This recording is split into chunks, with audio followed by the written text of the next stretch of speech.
Assalamualaikum warahmatullahi wabarakatuh. Kami dari kelompok 4 kelas 11 MIA 2 MAN 2 Sopeng akan menjelaskan materi kerjasama ekonomi internasional pada mata pelajaran ekonomi. Nah, sebelum kita masuk pada penjelasan, saya akan memperkenalkan anggota dari kelompok kami. Yang pertama saya sendiri atas nama Nur Wahyuni, kemudian yang kedua atas nama Nabila Umi Habibi, dan yang ketiga atas nama Nabila Salsabila, dan yang terakhir atas nama Muhammad Darmawan Swandi. Nah, untuk lebih jelasnya, mari kita simak video berikut ini. Pengertian kerjasama ekonomi internasional. Yang pertama, kerjasama internasional. Kerjasama internasional adalah bentuk kerjasama antara suatu negara dengan negara-negara yang lain yang bertujuan untuk memenuhi kebutuhan-kebutuhan masyarakat dan negara-negara di dunia. Yang kedua, kerjasama ekonomi internasional.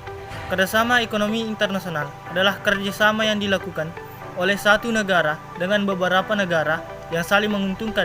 Kerjasama ini dilakukan oleh dua negara saja atau boleh lebih.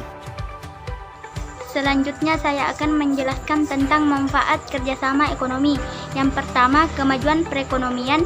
Yang kedua, peningkatan kualitas tenaga kerja. Yang ketiga, menurunkan harga pokok per produksi.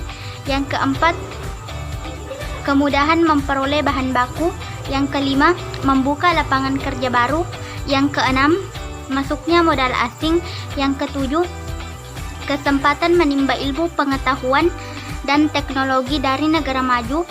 Yang kedelapan, dapat mengimpor barang-barang yang mahal diproduksi sendiri.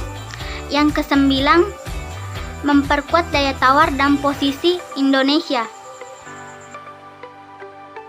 Nah, selanjutnya, bentuk-bentuk kerjasama ekonomi internasional. Bentuk-bentuk kerjasama ekonomi internasional terbagi menjadi 5 bagian. Yang pertama yaitu kerjasama ekonomi bilateral. Nah, kerjasama ekonomi bilateral adalah suatu kerjasama yang terjadi antara dua negara saja. Contohnya seperti Indonesia dan Arab Saudi. Oke, kemudian selanjutnya yang kedua yaitu kerjasama ekonomi regional. Nah, kerjasama ekonomi regional adalah suatu kerjasama yang terjadi antara beberapa negara yang terlibat dalam suatu kawasan tertentu. Contohnya seperti AFTA, APEC, dan ASEAN. Nah, selanjutnya yang ketiga adalah kerjasama ekonomi multilateral. Kerjasama ekonomi multilateral adalah suatu kerjasama yang terjadi antara dua atau lebih negara yang tidak terlibat dalam satu wilayah tertentu. Contohnya seperti ILO dan IMF. Nah, selanjutnya yang keempat yaitu kerjasama ekonomi antarregional. Kerjasama ekonomi antarregional adalah suatu kerjasama yang terjadi antara dua atau lebih lembaga-lembaga ekonomi regional.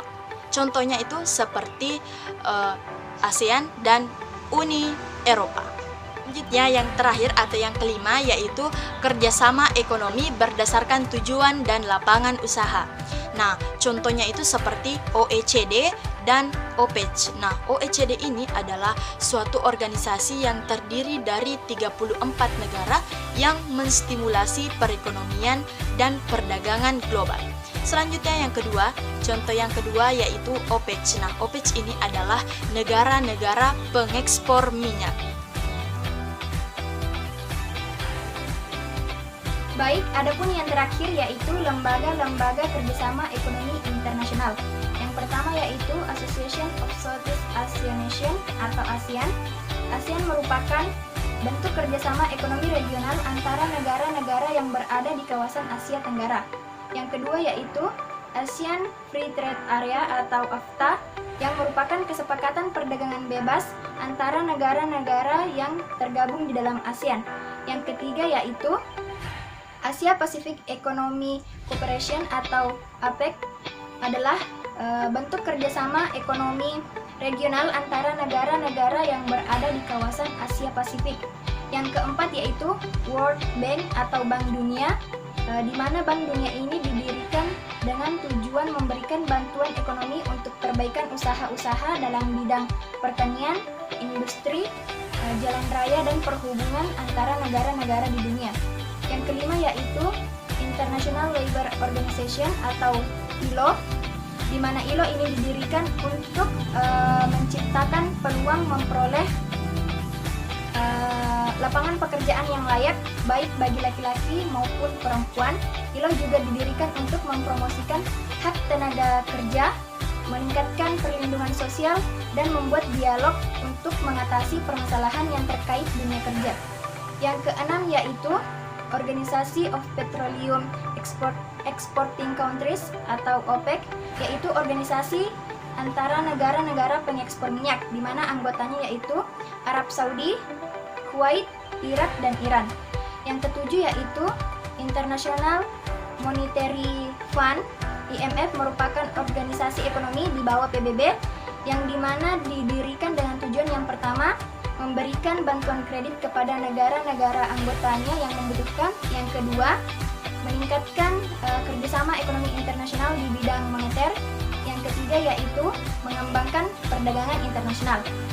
Adapun yang kedelapan yaitu World Trade Organization atau WTO, merupakan organisasi perdagangan dunia yang memiliki tujuan untuk menghalangi rintangan-rintangan dalam perdagangan negara-negara anggotanya dan mengatasi perselisihan perdagangan.